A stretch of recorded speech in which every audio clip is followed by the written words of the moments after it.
জন্মের আগে থেকেই আর্জেন্টিনা মানে জয়লাভ করবে। মানে আমি যেহেতু প্রেশারের ওষুধ খাই, সো আমার প্রেশারের ওষুধ আরেকটা খাওয়ার প্রয়োজন ছিল। কাপ সামনে না, শুধু মানে আমার কাছে মনে হয় জন্মের আগে থেকেই আর্জেন্টিনা।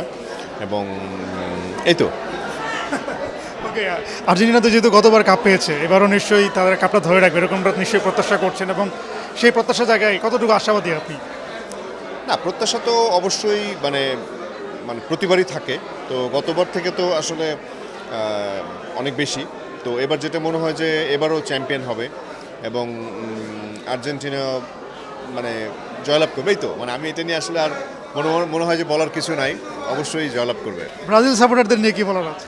না, এখন ব্যাপারটা হচ্ছে আর্জেন্টিনার পরে আশেপাশে অনেক সাপোর্টার থাকবে, এটাও স্বাভাবিক এবং আমরাও মানে মানে শুভকামনা জানাই।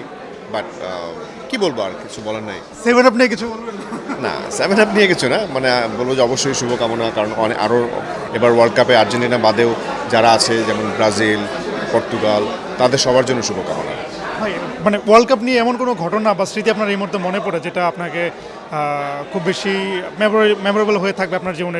এমন ঘটনা তো অনেক আমাদের থাকে। মেমোরেবল মানে কি, আমরা যখন মানে খেলার হয় না, পছন্দের যে টিমটা থাকে, ফার্স্ট রাউন্ড খেলার সময় মানে খেলা দেখার একটা প্ল্যানিং থাকে যে আমরা এখানে দেখবো, বন্ধুদের বাসায় দেখবো বা কোনো জায়গায় দেখবো, সেটা নিয়ে একটা প্রিপারেশন থাকে। যখন পছন্দের টিম দেখা যাচ্ছে ফার্স্ট রাউন্ড থেকে যখন আবার কোয়ার্টার ফাইনালে উঠে, কোয়ার্টার ফাইনাল থেকে যখন সেমিফাইনালে উঠে, ডে বাই ডে কিন্তু তখন প্ল্যানিং বাড়তে থাকে।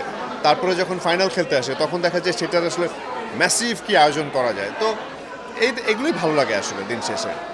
গতবার যখন ফাইনাল খেললো আর্জেন্টিনা ফ্রান্সের সাথে, যখন শুরুর দিকে হচ্ছে আর্জেন্টিনা এগিয়ে ছিল, পরে যখন আবার গোলগুলো খেয়ে ফেলো, তখন এই মুহূর্তটা কেমন ছিল এবং জেতার পরে মুহূর্তটা কেমন ছিল?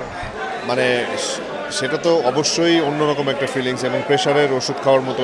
মানে আমি যেহেতু প্রেশারের ওষুধ খাই, সো আমার প্রেশারের ওষুধ আরেকটা খাওয়ার প্রয়োজন ছিল। বাট তারপরেও আসলে মনে হয় যে জিতে গেলাম আর কি। মেসির হাতে কাপ, এটা কেমন ছিল? অ্যামেজিং, মানে অসাধারণ।